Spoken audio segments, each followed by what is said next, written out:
I don't know, like you said, man, we haven't seen the Black Dragon and the Land of Dawn for such a long time, so I guess we'll just have to see with this game, right? If Nino can actually do it, can do well for Nepal here on the Yuzon, but there's something else that hasn't really been too common, the Melissa pick. Oh, yeah? It's been, I would say, a really good way to actually stop the Harith in lane itself, but in a lot of these skirmishes, because she's very reliant on Inspire and very reliant on like the single burst technically, while you have that duration on Inspire on, it hasn't really been too prio. In more of the burst metas, I think the Melissas have been able to get more value, but here, Iesf actually decided to go for the Bruno against the Melissa, and based on my personal experience, it is still actually favorable for the Melissa if it's a 1v1 in this lane, 50-50. It's still, Melissa win. I would have definitely thought, something like a Moskov or a Claude could be the better answer towards the Melissa here in the lane itself. Something with a blink to just get away from the muddles. Yeah. But technically, Bruno has a way to deal with it. It's just, you need to slide tackle when she uses first skill. Yeah. You can't use the slide tackle before first skill, because then you can just, then you're stuck. You can just move the muddles to where you want it to be. I guess that's why you have the Purify. Maybe that helps a little bit, but it's part of it too, where the panel was like, maybe it's also just some of the comfort. Fendi obviously previously playing this Bruno here. One thing that I do notice too is Nepal's lineup should be able to do quite a bit of damage early on, just because even so with double Warcry Emblem, now I know, mini control is not going to be there on the Melissa early on for all these fights, but later on, especially when you go in and when Yuzhong was just prominent for so long, part of it was just you go in, you get the Furious Dive off, you get a stun, you get a Petrify, and then that sets things up so well. Now imagine you can do that even easier now that you have a Glorious Pathway with you. You could be able to land the Spear of Alpha a little bit easier too here for Mau Mau, but they're going to start up the Turtle. We'll see if Cambodia can actually get in position for this. They're trying to find that window to actually initiate this. Tagami on the backside. No penalty zone, and the Retribution comes in. A good Petrify and a Furious Dive catches Tagami, and she's going to be forced to go with the Quad Shadow into the back again. Glorious Pathway disengaging for Nepal, and they're able to get the win on the first Turtle. This is the power, Mirko, of Revitalize. This is why every single game that we see in right now in the current meta, you almost essentially have a one Revitalized for each side, but there has been instances where you have double, right? And a lot of the times you see these little first fights break out, these first skirmishes or team fights, and really it's who's able to go ahead and get that proper Revitalize and heal the multiple members that they're looking for. Now, part of that layering too is the fact that, you have Black Shoes here to be able to play into. And we know, Lilia hasn't popped up too often either, and I think she's still one of those maybe underrated heroes, right? You're actually surprised at how much damage she can do, and then even so, when you're clumped up around the Revitalize, you're trying to play around that, or the Avatar of the Guardian, you almost have free range to just go ahead and pop off the blooms. What happens when she gets the Ice Queen wand? It's that even more difficult to go ahead and fight against. It's going to be really, really tough, and you can already see how it's difficult for this Bruno to win out in the lane here with the muddle control. I think if it's just pure laning, Melissa has got to be one of the best heroes to sit there in the gold lane and win out the skirmish. So if you actually are looking for a weak side pick in the gold lane, that will certainly get you some dubs in the skirmishes and can actually even hold up 1v2. Go for the Melissa. It's a really underrated pick right now. And you can see in the mid lane too, I don't know, it seems like Cambodia have a lot of tempo on the map, but they just don't know what they are going to use it on, right? Because right now there's no neutral objective, and unfortunately for both these compositions, they're kind of built for neutral objectives. Thing is, if we talk about scaling game, if the game is truly this slow, we're probably looking at like a 15, 16 minute game. Yeah. Melissa's going to be a beast. That's true. We've seen so much of this just because of the fact that we haven't seen Melissa too much. Do you think she still goes Malefic Gun? Like, is this still a... that's a good question.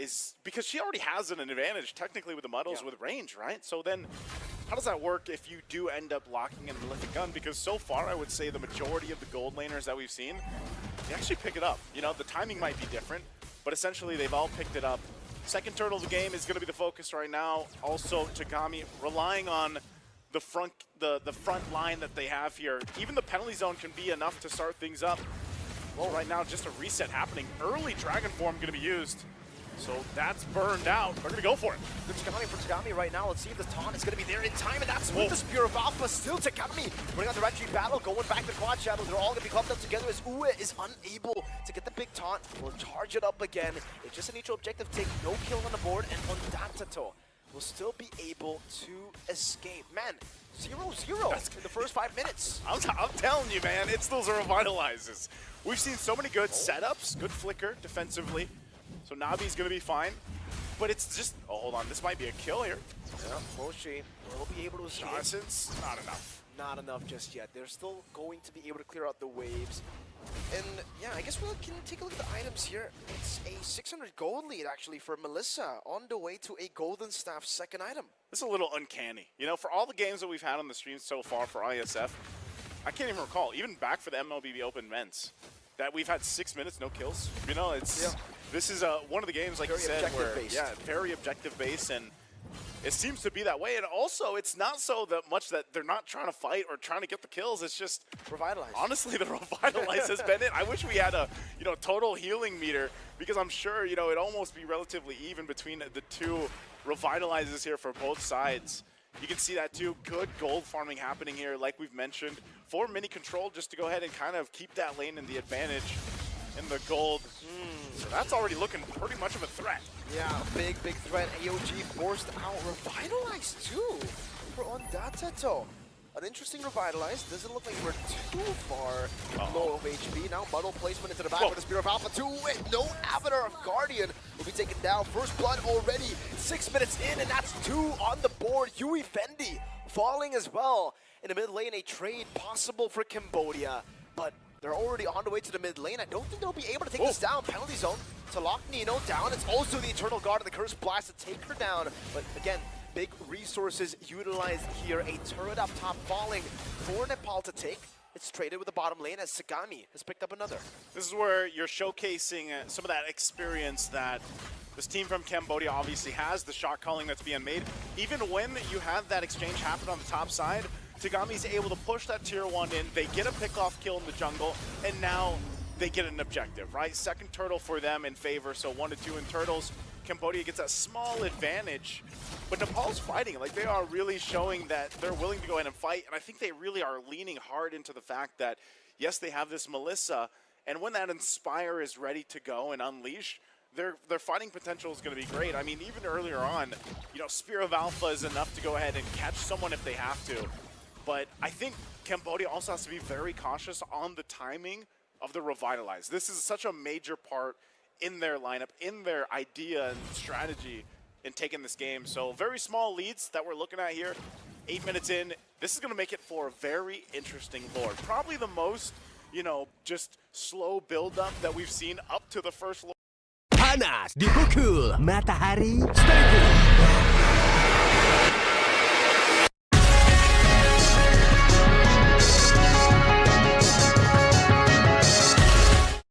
Execution. Both teams have so many tools to initiate or disengage, but I feel like if Cambodia doesn't lock down mini control, they're gonna have a really tough time with that fight. If you don't lock down mini control, you're gonna lose control, right? Goes with it here, and I agree with you, man. Especially considering mini control is actually on the way to get that power spike relatively early in the game.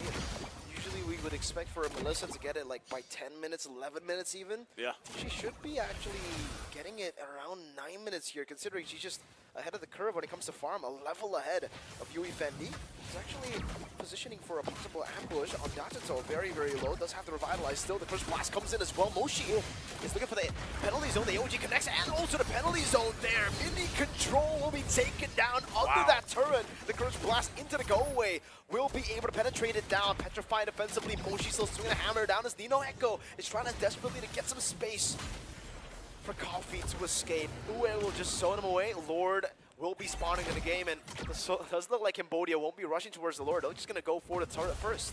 Looks like Tagami might start it up, but obviously two Nepal team members still around the corner. So all that, for that tier 1 turret on the top side, but you saw that was the plan, Mirko, right? Just get mini control out of the picture and you're okay. They lose so much damage when Nepal loses mini control. So with that, they'll get in position. They played the map to their favor. Cambodia working around the fact that tier 1 turrets down the bottom. It might force a fight here. Early penalty zone, but also the glorious pathway. So it's a battle of resources, a trade of big ultimates. Both of them just hovering over the Lord, trying to go for that Lord dance. They go for the Lord dance. They're going to keep it up. It's going to reset. They know they're down some crucial resources too. Penalty zone still waiting here for Moshi. Once Moshi has that, they've got a couple options how Cambodia wants to approach the fight. They'll keep things cleared the best they can, but even so, you know, you're still looking at the fact that both roamers have that revitalize, trying to fight for control around this Lord Pit. This is a great picture of how this entire game has gone for the past almost 11 minutes. There's the jump in. AOG from Uwe, it's still on a Mao though, and you can see that shred coming down, terrifying Eternal Guard at the penalty zone from Moshi, locks 3 members down, in spite of the goal away. Tagami unable to get the shadow kill into them all, but now gets stunned down. The damage won't be enough just yet. Mini Control will pick up the win of nature. You can see the health bars of Cambodia very, very low. Mini Control and Coffee still surviving. And Cambodia seems like they're still going to go for the Lord despite having this very low HP bar on Tagami. She might be enough of a threat, I don't know, to stop this. She's going to get zoned out, though, by Iesf. Oh. Iesf? Even with nature, Iesf just solo kills her there. I think a bit of help from Nabi with the Curse Blast earlier, but Mini Control's got to understand that without the Inspire, it's not really that big of a threat. Not that big of a threat. I was thinking, you know, if she would have been able to plant up at least with Coffee there, then maybe they would have delayed the Lord, but unfortunately they just get taken out, and now Cambodia, momentum in their favor, waiting for that Lord to come up. They're going to be focusing on this tier 2. They'll clear out what they can. Look at that Worldy just pow. Over, bouncing over to these members of the Lord, man. Taken again. Cambodia have really just won out the objective game. We were talking about how slow the game was going, and obviously if you can get the objectives in a very slow game, this lead will still build up, and it's actually more dangerous than a active game, a very aggressive game. Because there are no shutdowns to be claimed here for the side of Nepal. There's only a shutdown for Nabi. It's a very hard target to actually go for. And Moshi's just zoning Mao. Wait, actually, this might be a kill. No. Spear of Alpha defensively. It's a tier 2 down below. A tier 2 up top taken by the Lord as well. And they're going to work on this mid lane tier 2. That's a crucial thing. Even if you can go ahead and just burn out an ult, burn out a battle spell before the Lord makes it to the base, it's going to give you that minor advantage, and that's what Cambodia looks to do. Tier 1, finally the mid lane goes down. Slowly, Tagami was walking in with that Lord, and now the eyes set on the base turrets here. Taking quite a few shots, still being worked on all fronts. That top turret looks like it might go down. Tagami. Oh, in the bottom lane just assassinated. The Worldy's still just bouncing on them. They're still grouping up. 2 base turrets taken down. Cambodia are just assassinating, splitting them up. I think that's all they get. You know, Nino Echo's going to be up in about 15. They still have that wave pushing in mid, so they might look to fully expose the base at least, unless Cambodia plans to end the game here. So they're going to drop down the defense. All on Mini Control. AOG coming down as well. Mao going to be caught, still able to sustain just a bit from the minion waves. Iesf free hitting them. Coffee very, very low. Now Mini Control jumps in with the Inspire, and you can see that burst damage. And she pops in over to nature to survive. Mao still clearing the waves. They're able to survive now. Very late DHS. I think it's because she had to go for the Wind of Nature. Yeah. At this point, 3 base turrets down, Naisu. It's bleak. It's bleak right now, and as you're looking at it, there's the item check. You know, you have Golden Staff, Crows and Scythe, and the DHS. She sold Wind of Nature? She's pretty sure she sold it because she bought it earlier on for that fight, and then once it procced, she sold it out. So it looks like she's going Rose Gold next. But man, this is, you know, you're delayed, and you're falling behind further. You can see that she is the biggest damage dealer by a long shot for Nepal. And when that Inspire is available, you can see it, right? You get a really good preview of how Cambodia has to be very cautious when Mini Control is in control. And every single time that Inspire is available, you have that kind of smoking gun, if you will, and you're actually able to contest. I'm wondering if Nepal actually wants to go ahead and contest this Lord. They are going to get the information, but this is going to be started up so fast because Mao's still on the bottom side. So what we might be seeing is Nepal just making the decision, you know what, guys, let's go ahead. Let's form up in the base, clear what we can. We still have good damage available to us. Again, they have a Lilia. We know Lilia can clear waves pretty well, but part of it still is how well can they defend with their backs against the wall, because right now this is a massive lead for Cambodia. They'll try to catch up to what they can, but they don't have that much time, as the Lord will now make the way down the mid. This is a big pickup too for Nabi. Nabi's plan here with the Winter Crown is probably just to go ahead and drop the Eternal Guard, flicker forward, get a stun if they can, and then just kind of be that sacrifice where they're going to focus here. Finally, the Rose Gold is picked up. Lord makes its way into the base. We'll see if Nepal can have a defense. Already taking a couple shots here. All right, Hylo's very low. Mao already taken very low too there. Worldy not used just yet. The Black Dragon form already with the penalty zone locking him down in the back as well. It's Mini Control who will fall. And Iesf is just wreaking havoc. This defense will not happen for Nepal. It'll be Cambodia to take the game in the 15th minute. It was a long shot for Nepal to be able to defend against that kind of deficit they were working against. Items locked in, great synergy coming out from Cambodia.